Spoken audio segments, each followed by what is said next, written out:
Thank you. Thank you. Welcome on. Hello. Hi. Uneven nurses. Yes. First time riding first class. Ain't that something? That's cool.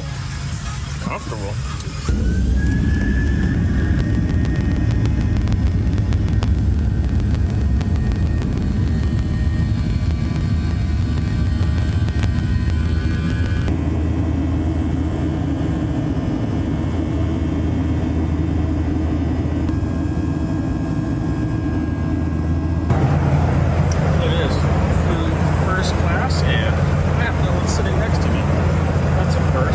Seems like the shortest flight ever. It's like we took off, got up to altitude, and as soon as we got up to altitude, we started landing.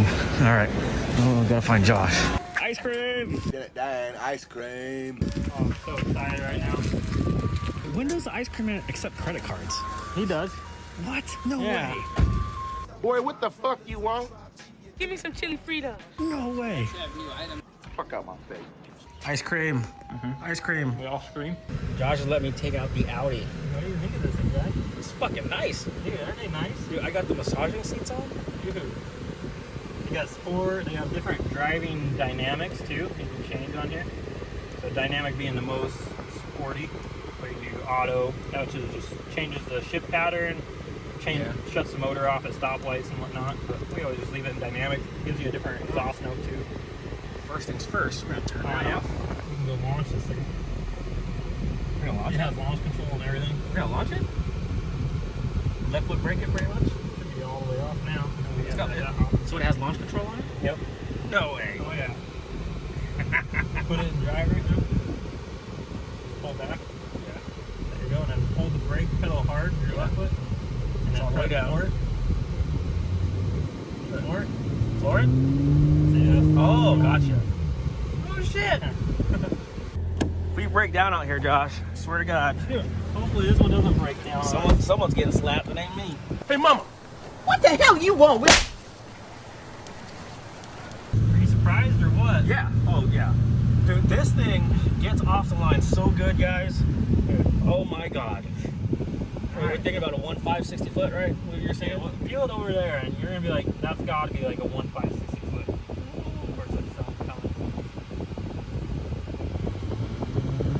Oh shit! Dude, oh my God! It's even harder on this side. Yeah. Holy shit!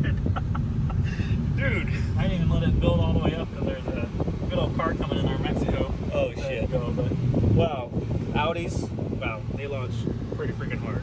You're for stock? For a stock. This thing makes 360, 380. Yeah. I mean, for the power, it puts it all down. These guys, I'm such a jerk for ripping on this thing right now. Yeah. I feel terrible about it. No, you don't. No, not really. That's what we have warranties for, right? That's right. All right. Fucking round two, oil temperature was a little high. We're at 220 oil temperature now. Oh, shit. Dude, that hit me off guard. Oh, shit, dude. You motherfucker, dude. I got him. You're a bitch, man. I got him. You got hit in the face with your own camera. You're a dick, dude. Alright guys, we're just wrapping up right now. Sorry, I'm not filming on my main camera. I'm filming on my phone camera. It's just way too hot out here to film anything, and Josh is giving me shit because it's too hot. I'm probably not giving you shit. I know. I'm gonna be cranky. So once we get home, we'll take it on a drive. We're not gonna drive it hard on the way home. We're just gonna take it easy because it is 100-something degrees out, and out in the desert it's probably like 110, 115. So it's just not the right time to be romping on the car, especially on a brand new low mileage build. So Josh is a man, I'm telling you guys. So let me drive the car home, and then I'll give you my impressions and everything once we get back to some cooler, nicer AC on. Yeah, weather. AC cranked. All right, guys. So here we are, Maiden Voyage in the STI. Sorry if you hear some wind noise, but yeah, I like just coming out here, just hanging out with Josh. It's always a good time. But let's see, what's the temperature? 108 degrees. Oh wow, look at that view of the lake. So here we are, Maiden Voyage in the freshly installed rotated turbo kit in the STI. Man, I really do miss driving this thing. The Type R in the Subaru has been holding me down while this has been gone. But right now, I'm just taking it easy on the car. Right now, my main concern is oil temperature. So with the temperatures, or the ambient temperatures outside, oil temperatures are around about 238 degrees, which is pretty hot for oil temperatures. I know when I was on my my track day, oil would range around 240 to 260 in this car. So I just want to take it easy for now. I don't want to do any full throttle pulls right now, especially we're going up hills and it's freaking 107 degrees outside. So I just want to keep it safe. I don't want any intercooler hoses pop off. I don't want to push any coolant and etc. So I hope you guys understand that. So in the meantime, I'm just going to turn on some music and just enjoy the drive. And we're cruising at about 70 miles an hour behind these trucks. But yeah, so far I'm enjoying this rotated turbo kit. I felt a little bit earlier, and it does make pretty good power. Just a little bit late, past 5,000 RPMs when the boost comes in. But yeah, let me just check back with you guys in just a minute. All right, gauges are freaking out. Oil temperature is getting super hot right now. We are almost at 250. We're at 248. I mean, it was doing fine just a minute ago, and all of a sudden, oil temperature just rose up about 10 degrees. What the hell's going on? All right, so just a temperature check. About 50 miles later, the temperature, the ambient temperature, has gone up a little bit, about 110 degrees outside right now.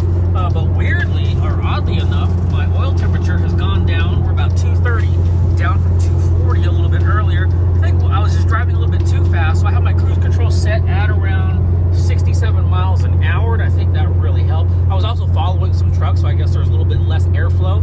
So I think temperatures are good for now. Just a little bit on the hot side, but I think 230 is going to be just fine. All right, so the oil temperature gauge right now is going crazy. Oil temperatures hit above 250. We were at 240 earlier, and we're now shot up to 252. We're going up this big hill at about 67 miles an hour. The ambient temperatures right now is actually 115 now.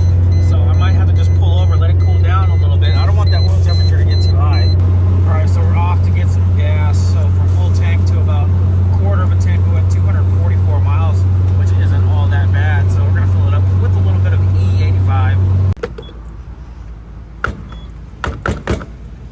Shit. All right, $4 a gallon. Great. And that gas station I got E85 at totally sucks. I only got 41% ethanol. And I'm gonna put some more. I got a couple jugs in the back, so sitting right there. So let's see if we can get some more ethanol content in the tank. Oh man, what a long day. Just made it home about 2 minutes ago. But just want to introduce Subaru meet Supra, or STI meet Supra. Supra meet STI. Cool.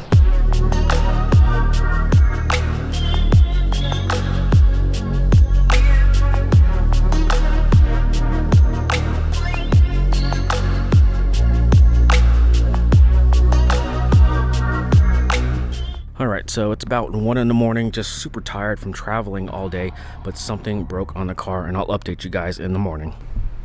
You gotta be kidding me, it never gets this hot here. Okay, so it is now the next day, but the car is not running right now. It's running really rough. Something went wrong with the car. The car drove just fine on the way over here, which is about a 350 mile trip or so, give or take. So let's go in the car, let me show you what's wrong. So I have the dreaded check engine light, and I'll show you exactly what it is. So I don't know if you guys can hear, it's running really rough.